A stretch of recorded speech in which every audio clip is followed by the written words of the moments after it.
Excellent. We're very excited to have you with us today to share some insights on strategic marketing and some of the basics of strategic marketing. And we can get started with your presentation. Are you sharing it from your end? Yes, I'll share it from my end. Okay. So just bear with me as we get through to the sharing of all of that. And of course, the obligatory, can everyone see my screen question? I believe that's a yes. Yes, perfect. So the way in which I felt would be most beneficial to approach this is to go through a case study of talking about the way in which you can be a little bit more strategic with the way in which you leverage your resources. A lot of times what ends up happening is with small businesses is that you feel like you don't have enough resources to accurately reach your target audience or really understand who your target audience is. And so what I did was I pulled a case study from the Jay Chiat Awards for a regional strategy award dealing with the San Francisco Ballet, right? I felt like that was kind of a fun case to go through. So the way that this is structured is we'll walk through kind of what the problem is and how they addressed that.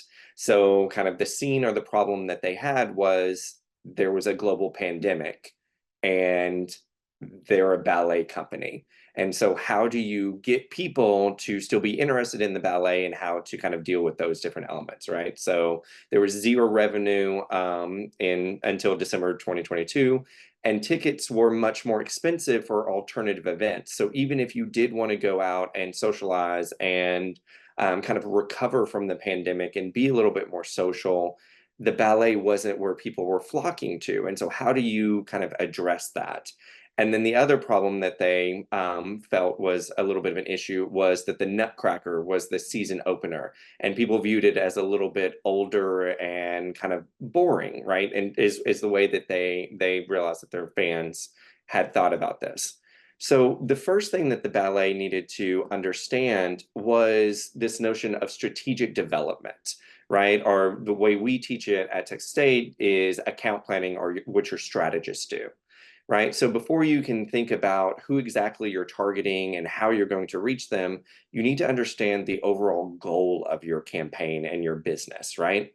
So figuring out what people actually think about whenever they hear your brand, right? So with the San Francisco Ballet, it was for older individuals. It was for an older generation, and it really wasn't for more of your Gen Z or even your millennials. And so that was one of the problems that they were realizing, right? So what do people know about the brand? What have they done in the past, right? So it's not that you always have to necessarily reinvent the wheel. You can look back on past campaigns that either you did or that your competitors did and see what worked and what elements worked for that and what really didn't, right? So kind of addressing those things. And then when do people choose your brand, right? So with the introduction, there are a variety of different people, and hopefully this will resonate with a variety of different industries, right? So what do they think about it, right? So when do they choose your brand? Is it for a luxury item? Is it something as a reward? Is it something more utilitarian? The way in which you approach people for those different broad categories will be different, and the way in which you message them will be different. So if you don't know the answers to these questions, you really can't think about your marketing and your messaging strategically yet. Who uses the brand? Now, this is one of the things that trying to determine what problem you're trying to solve is really important. Are you trying to grow your market share? Meaning, are you trying to get a diverse group of people to be more interested in your brand or in your product? Or is it that you're trying to encourage those that are already brand loyal or already buying to increase the frequency in which they're buying or their engagement of your brand, right? The way you attack those two different target audiences and those messaging will be different, right? And so you want to make sure that you're very strategic and that you have consistency in your messaging. And by addressing these different questions, it will help you understand your target better, your own product in terms of what you're offering a little bit better as well. And again, who should the campaign focus on, right? We kind of address those different elements. And answering these different questions help guide what we talk about as an insight. And this is something that it's not just data. So data is important, right? We need data to make decisions, right? To justify our decisions. It's not just that I have a feeling that this is the group or the demographic that are going to buy my brand or that I should be targeting. Where's the data to back that up, right? So let's understand who these people are a little bit better. So this was the start of what the San Francisco Ballet had to do, right? And so what they did was they asked themselves these different questions and they sent out different surveys to past participants and also people that weren't interested in the ballet and trying to figure out why, right? And so they broke the findings down into a couple of different elements that they referred to as the different truths of their campaign, right? Or the truth of their consumers, right? So one of the like larger cultural truths that they found was that post-pandemic freedom wasn't what everyone expected it to be, right? We kind of expected there to be this relief, this aha moment that we survived this, we got through this, and we can quote unquote go back to normal. But it's this, and again, an expression that I'm not a fan of, the new normal, though, that we are having to deal with.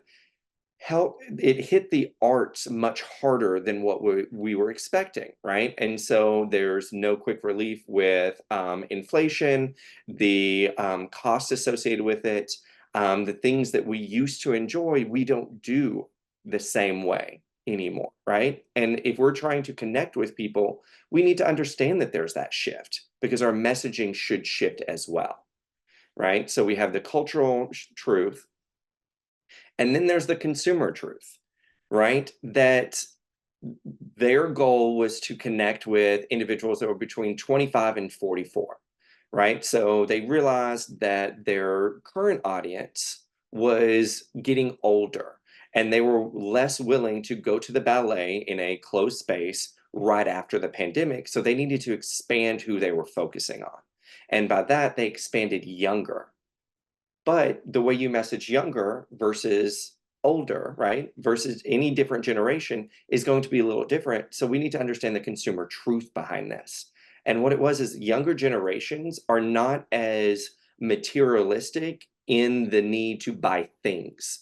They want experiences, right? So how do we connect with this audience that's all about experiences?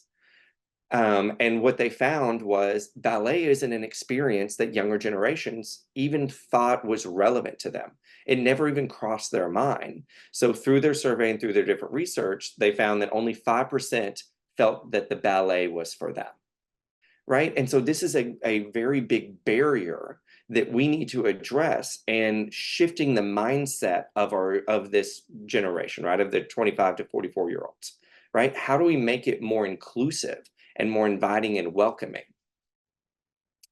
And then also the category truth related to their kind of competitors, right? So who is a competitor for the ballet, right? It's not just other museums or arts, it's outside festivals. It's any type of live music or event, right? So whenever we think about the market share and who we are competing against, you need to broaden your scope a little bit more, right? It may not be someone that offers the exact same product or service that you do, but is there an alternative fix or an alternative engagement? And how do we compete with that, right? So those that are not, and again, I apologize for the sheer volume of text on the screen, don't have to read all of it, but the premise of it is that there's not a lot of ballet enthusiasts out there, and how do we change that mindset? How do we get people excited about the ballet?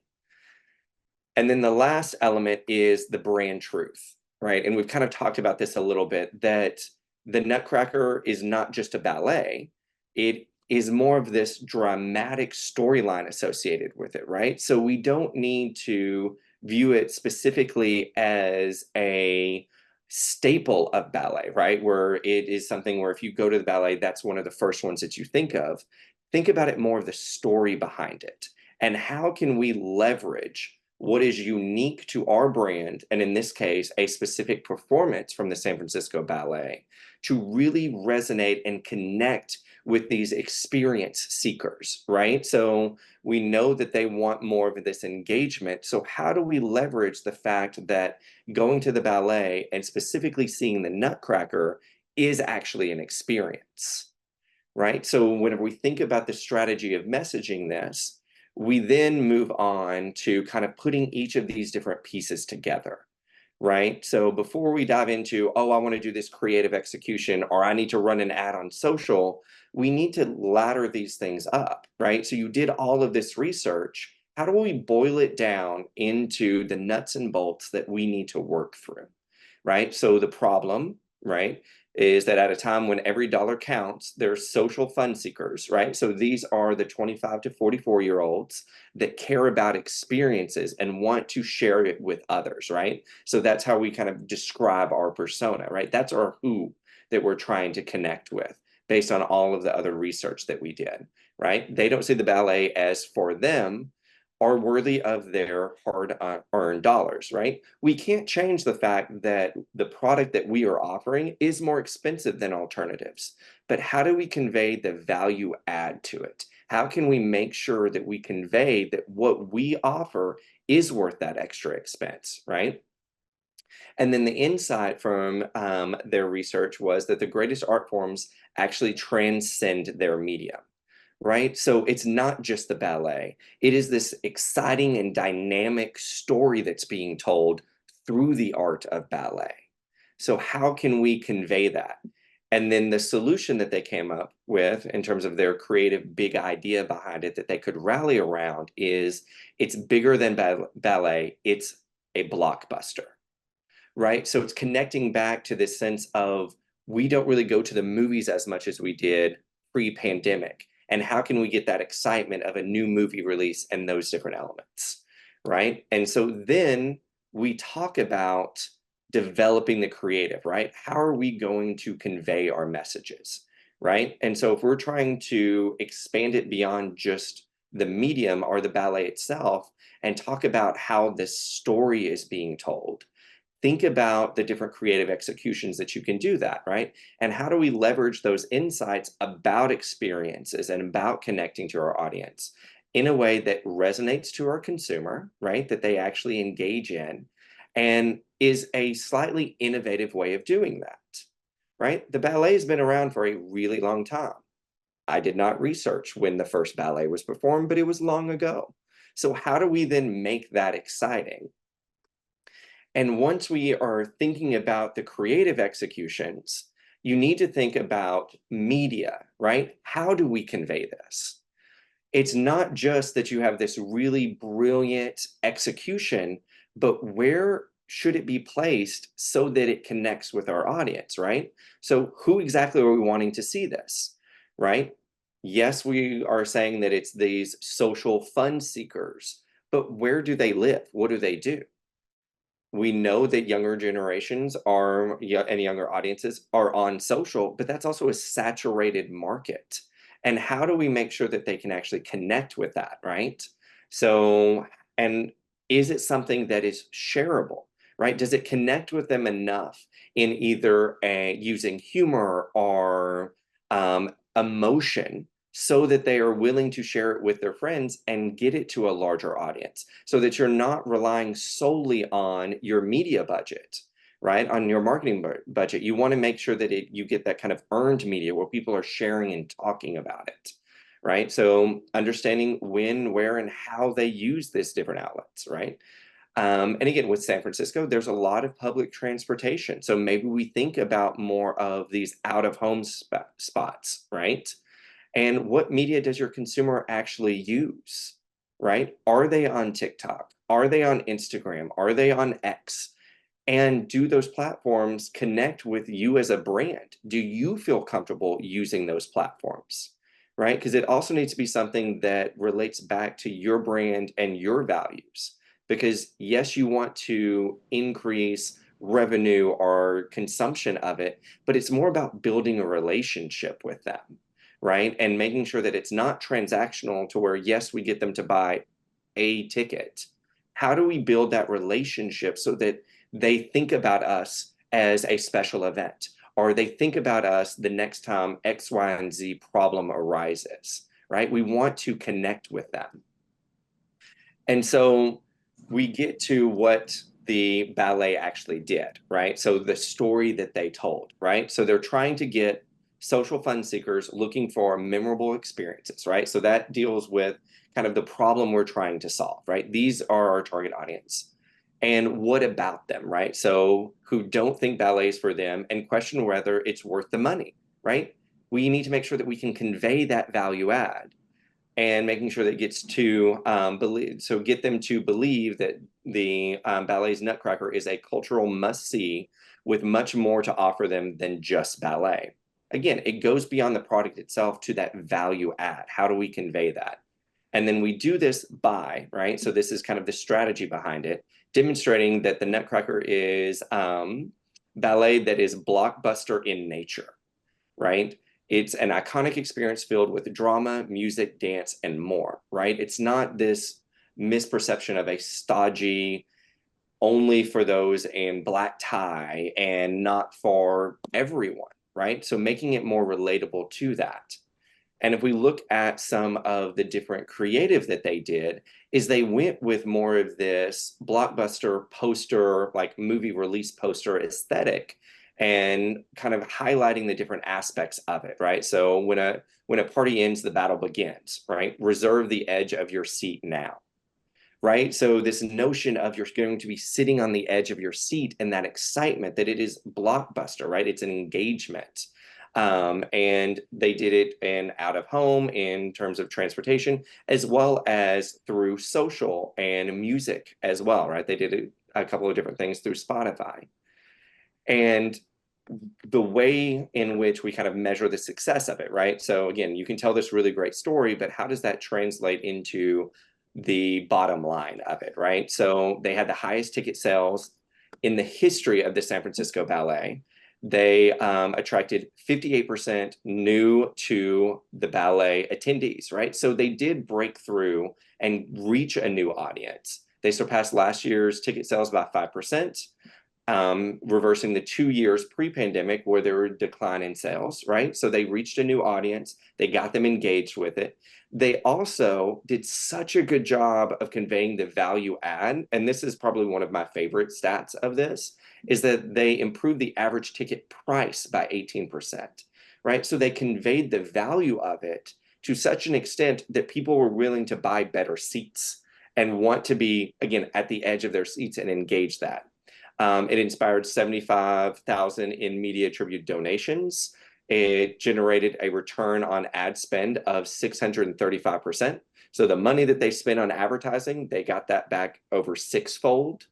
And the digital media spend was highly correlated with ticket sales, right? So 86% and also revenue, which is 88, right? Because in the past, the ballet didn't really use much digital because of who their core audience was. But what they realized was to be successful, they needed to expand who they were focusing on and connect with them where they were and in a way that resonated with them, which then translated into this correlation of ticket sales and revenue.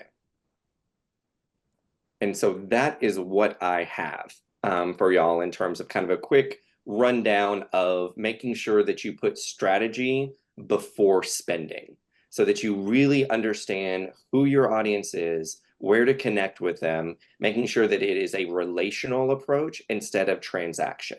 Again, I acknowledge it's a business. You do want that. You do want them to buy or be aware of your product. But if you work hard enough to make sure that it is something that connects with them, you won't have to work as hard the next time. And it's something that you can build upon. And that is something that we always try to talk about in my classes and with any consulting work is building that relationship. And with that, I am done. Yeah, that's a great case study, Dr. Craig. Being able to pivot and really repackage the ballet in that way is impressive. And the numbers, of course, speak for themselves. But next I want to turn to welcoming Wesleyne Whittaker. All right. So one of the biggest challenges as a small business owner is, I like to say, we eat what we kill, right? So the more that I kill, the more that I eat. And what happens is we tend to be not strategic. We tend to engage in what I call random acts of marketing, because we're like, okay, I can close this, I can get this, I can do that, and I'm going to pay my mortgage this month. But we're not thinking about 3 months or 6 months or 12 months out. So in the old way that I was marketing and focusing on building my business, I was talking a lot about myself. I was like, I'm so great. I'm so amazing. I'm so wonderful. And anyone who said I needed sales strategy, I need sales consulting, I was the person. Didn't matter what you were selling, didn't matter what you were doing. I was like, yes, I can do it. And then really thinking about only engaging in one way. So Dr. Craig talked about really saying, okay, so this is the digital marketing strategy that I have. And digital marketing is great. And we all have to do digital marketing. But if we're only focused on doing the one thing, then we could be missing out how our consumers actually buy, and then giving up too easily, because it's a long game. You're not going to see results immediately. You don't put your first ad out, put your first post, attend your first event and start seeing returns quickly. I had to realize that I needed to give it time.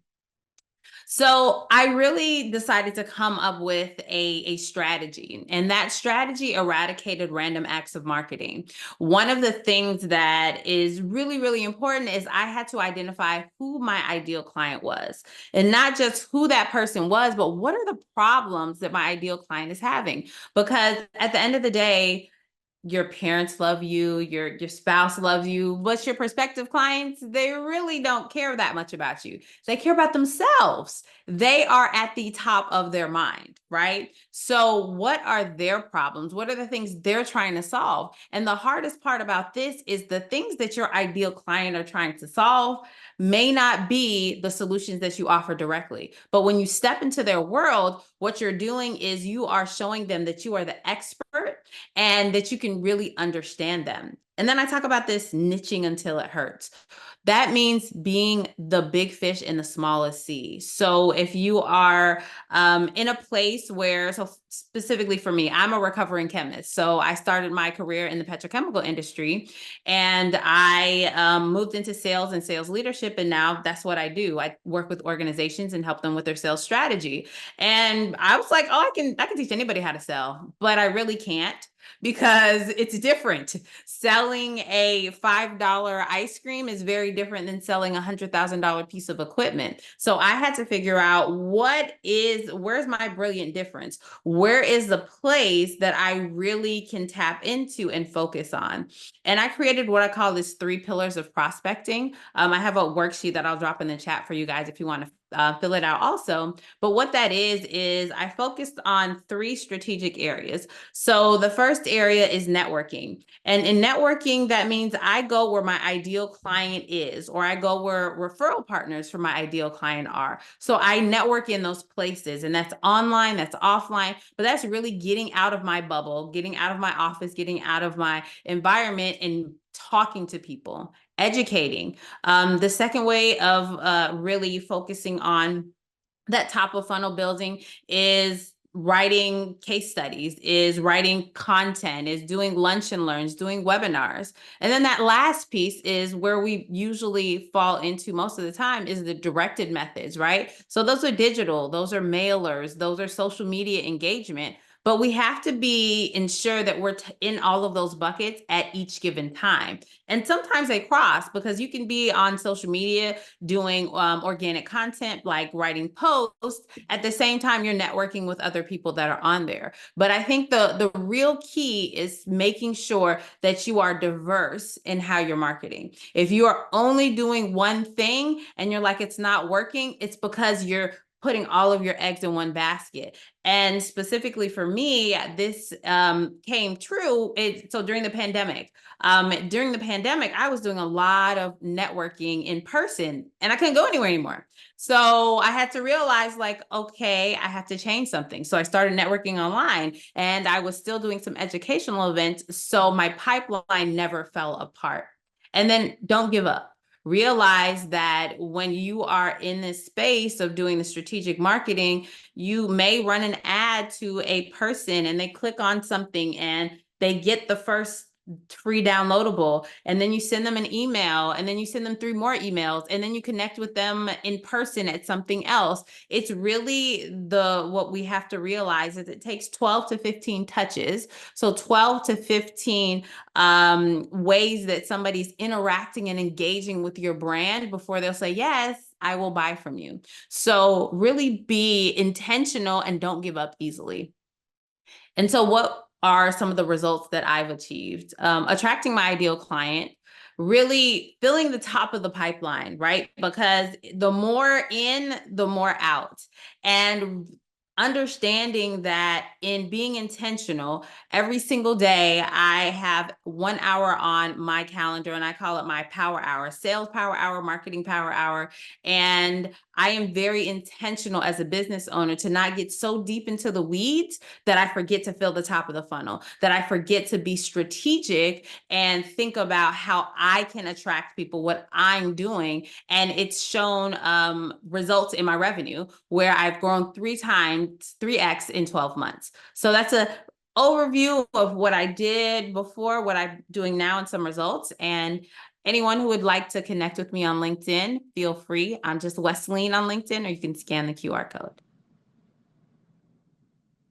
Wow, Wesleyne, that is, those are some great frameworks and a lot of very helpful information to unpack.